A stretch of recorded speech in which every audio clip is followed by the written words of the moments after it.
I'm Jeff Austin. That's me. We're in the control room, the future control room recording studio of this fucking amazing room that just opens up in this incredible music town.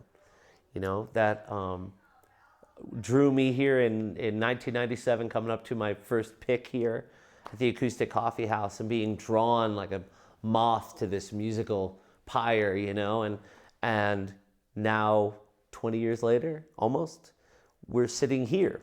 And beyond these walls, out there, in that way, is one of the nicest rooms that I've set foot in a couple of years. It's outstanding, you know.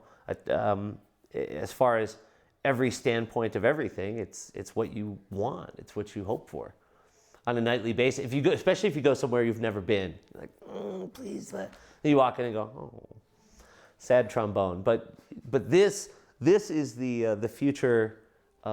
Many albums I foresee being made in this room and that room and that room and that room out there. When this show came up, I was on the road, and when I'm on the road, I get pretty tunnel vision. And I remember my agent saying, there's an offer for a show in Ned on 420, and you know, you and Gypsy Moon and da-da-da, and would you like to do that? And I said, you gotta be kidding me, I'm home, that'd be great. Click. Not click, but you know, the phones don't click anymore. But I went, where is it? There's no room in Ned. And my brain, because I called him back and he was busy for the rest of the day, I had no idea where it was.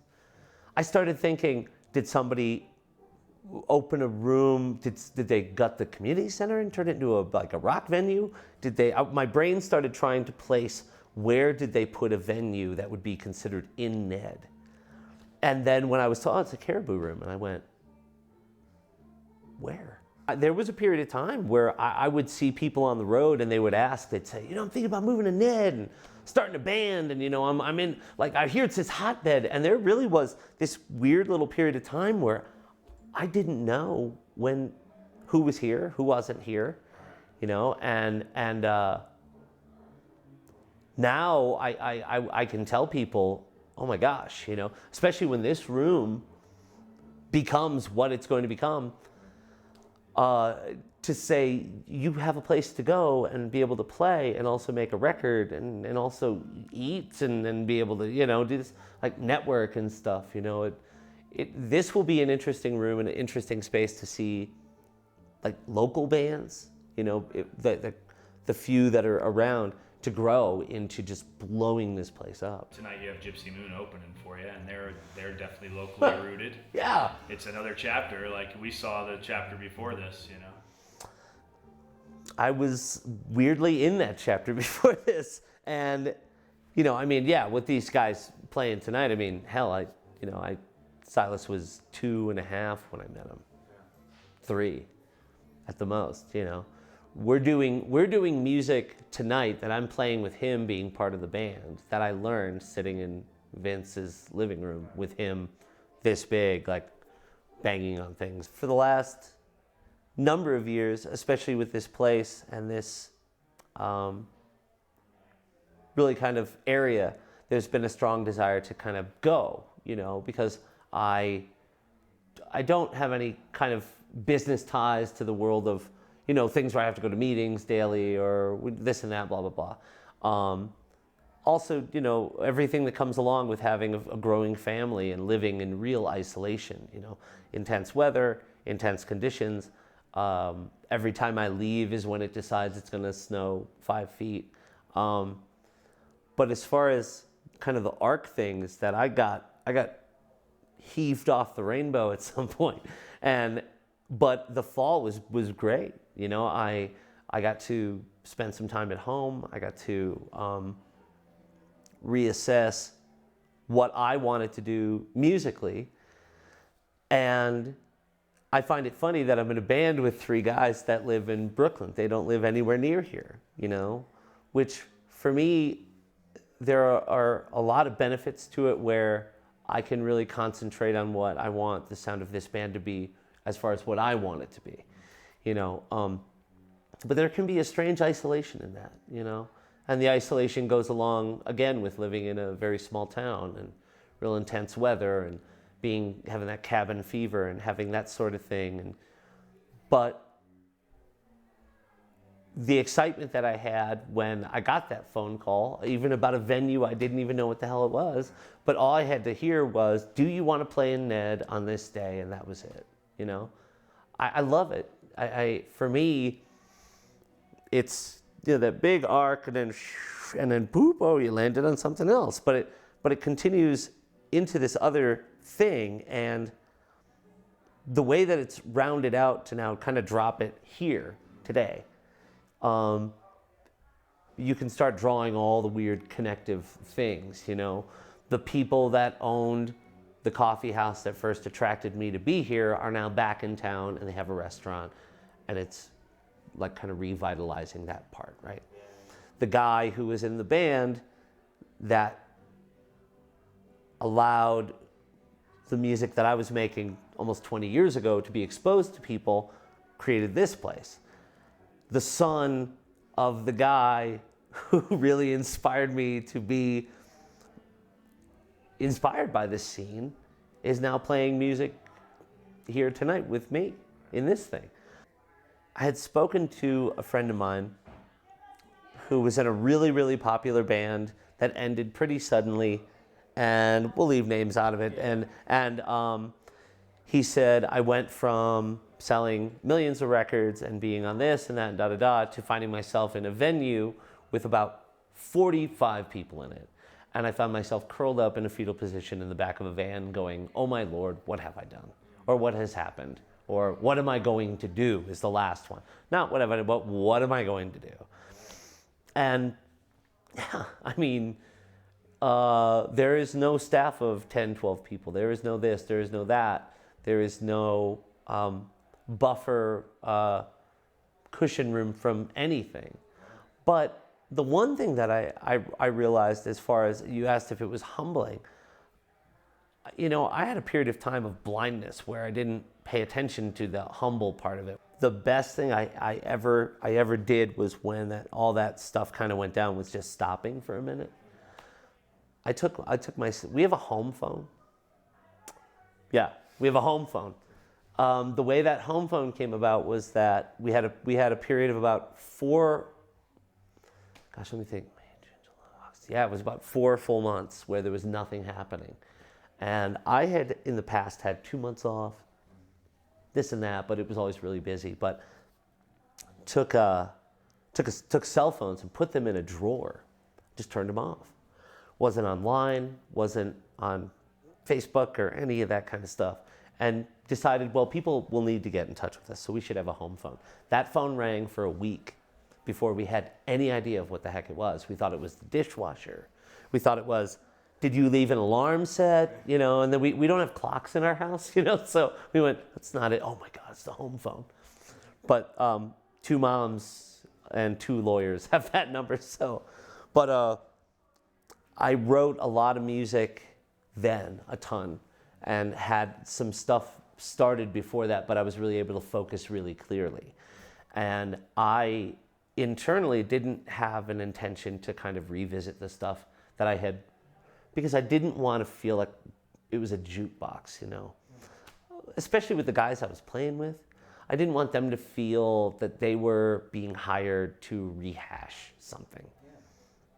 But what happened, very interestingly so, is that the guys, Ross Martin, Ryan Kavanaugh, and Max Johnson, the guys that are in my band,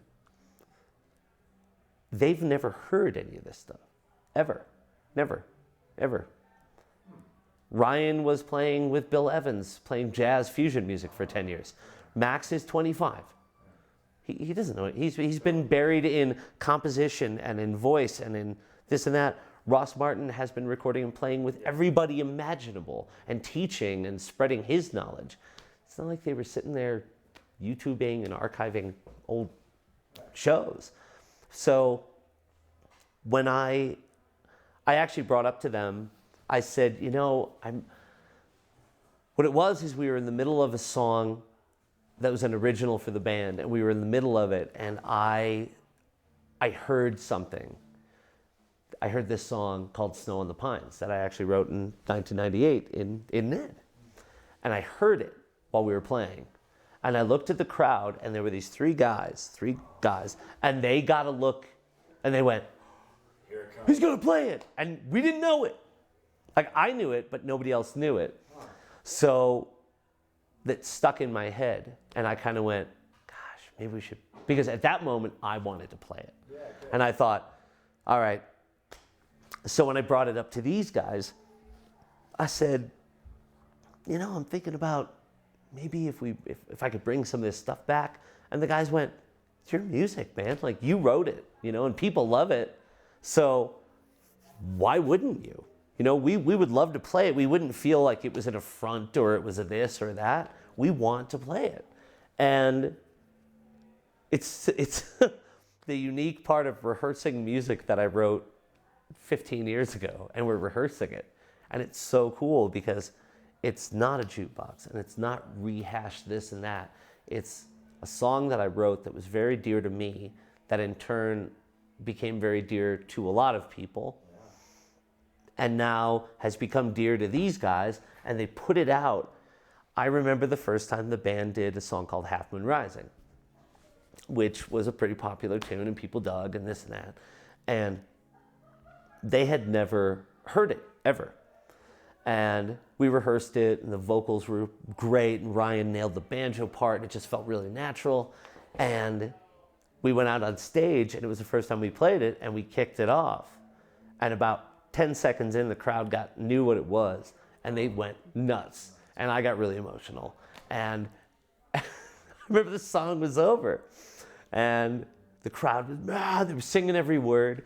And we walked off stage, and I can't remember who it was, looked at me, and they went, wow, people really know that song.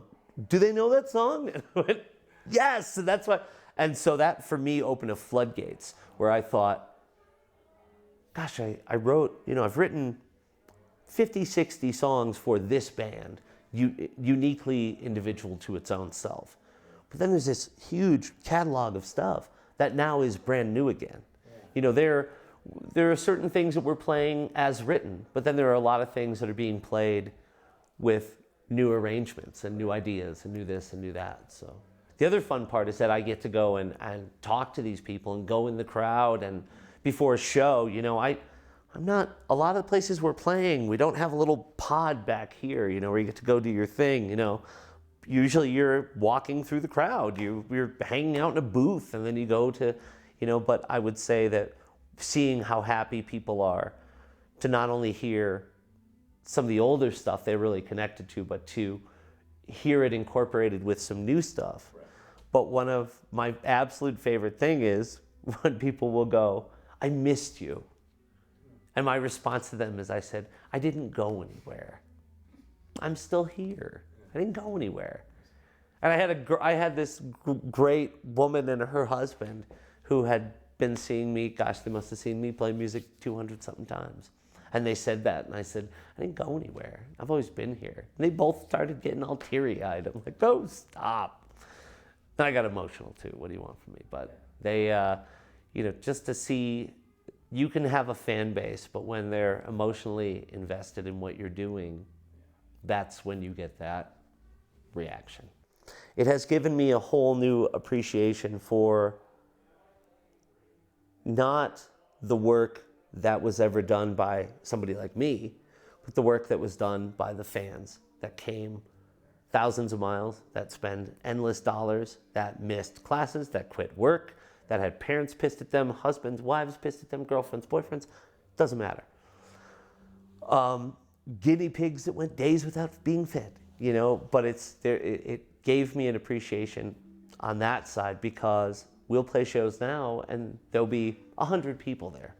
But the first 10 of them, it's family. I've seen them forever, and I will say the funny part is watching the rest, like I said, where the guys in the band are not familiar with the music, they're also not familiar with the fan base.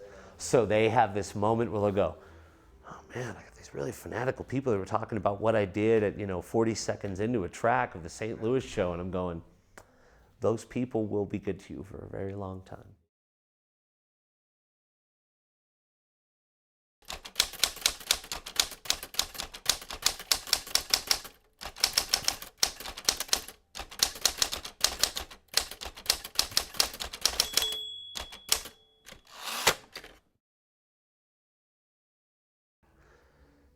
We sit here in this strange energetic vortex of Nederland, Colorado, here just feet away from the highway that takes you from peak to peak. But here in this control room, this empty hull, this husk of a space, but inside is a seed, and it grows, and suddenly it becomes